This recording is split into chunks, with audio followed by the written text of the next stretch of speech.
ಇವತ್ತು ಈ ಅನಾಥ ಮಕ್ಕಳು ಏನಿದ್ದಾರೆ ಅವರು ನಿಜವಾಗ್ಲೂ ಅನಾಥ ಮಕ್ಕಳಲ್ಲ, ಅವರು ಜನರ ಮಕ್ಕಳವರು.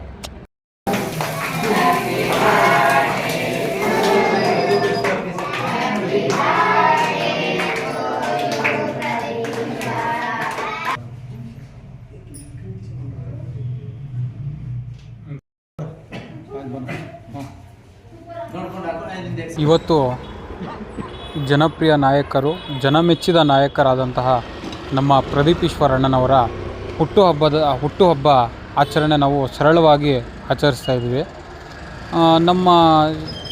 ನಾವು ಇವತ್ತು ಅಂದರೆ ಮಕ್ಕಳ ಒಂದು ಆಶ್ರಮದಲ್ಲಿ ಈ ಒಂದು ಸೇವೆ ಸಲ್ಲಿಸಿ ಈ ಒಂದು ಹುಟ್ಟುಹಬ್ಬ ಆಚರಣೆ ಮಾಡಬೇಕನ್ನೋ ಮುಖ್ಯ ಉದ್ದೇಶ ನಮ್ಮ ಶಾಸಕರು ಮೊದಲೇ ಹೇಳಿದರು, ವಿಜೃಂಭಣೆಯಾಗಿ ನನ್ನ ಹುಟ್ಟುಹಬ್ಬ ಯಾವುದೇ ರೀತಿಯಲ್ಲಿ ಆಚರಣೆ ಮಾಡೋದು ಬೇಡ ಅಂತ ಹೇಳಿದರು. ಹಾಗಾಗಿ ನಾವು ಅವರೊಂದು ಇಚ್ಛೆ ಏನಂದರೆ ಬಡ ಮಕ್ಕಳಿಗೆ, ವೃದ್ಧ ಮಕ್ಕಳಿಗೆ ಅವರೊಂದು ಕಾಳಜಿ ತೋರಿಸಿ, ಅವರು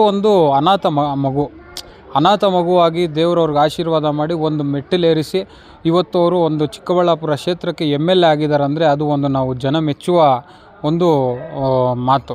ಹಾಗಾಗಿ ನಾವು ಈ ಬಡ ಮಕ್ಕಳಿಗೆ ಅನಾಥ ಮಕ್ಕಳು ಇವತ್ತೇನಿದ್ದಾರೆ ಅವ್ರಿಗೆ ನಾವು ಸರಳವಾಗಿ ಅವರ ಜೊತೆ ಒಂದು ಸ್ವಲ್ಪ ಸಮಯವನ್ನು ಹಂಚ್ಕೊಂಡು ಅವ್ರ ಜೊತೆ ಕೇಕ್ ಕಟ್ ಮಾಡುವ ಮೂಲಕ ಈ ಗುರುಕುಲ ಆಶ್ರಮದಲ್ಲಿ ಸುಮಾರು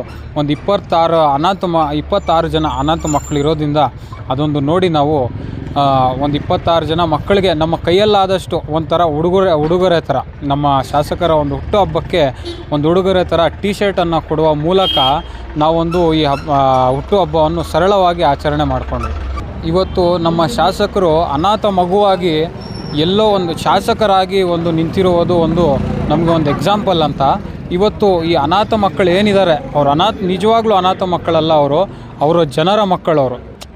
ಹಾಗಾಗಿ ಈ ಅನಾಥ ಮಕ್ಕಳು ಇವತ್ತು ನಾವೇನು ನೋಡ್ತಾ ಇದ್ದೀವಿ, ಇವರೆಲ್ಲ ನಮ್ಮ ಶಾಸಕರ ಥರ ಉನ್ನತ ಸ್ಥಾನಕ್ಕೆ ಹೋಗಿ ಸ್ಥಾನಮಾನಗಳನ್ನು ತಗೊಂಡು ಅವರ ಫ್ಯೂಚರನ್ನು ಬ್ರೈಟ್ ಮಾಡಿ ಅವರು ದೊಡ್ಡ ಹುದ್ದೆಗೆ ಹೋಗಬೇಕು ಅಂತ ನಾವು ಈ ನಮ್ಮ ಶಾಸಕರ ಹುಟ್ಟುಹಬ್ಬದ ದಿನದಂದು ಅವ್ರಿಗೊಂದು ಪ್ರಾರ್ಥನೆ ಮಾಡ್ಕೊಳ್ತಾ ನಮ್ಮ ಶಾಸಕರ ಹುಟ್ಟುಹಬ್ಬವನ್ನು ಸರಳವಾಗಿ ನಮ್ಮ ಸ್ನೇಹಿತರೊಂದಿಗೆ ಆಚರಣೆ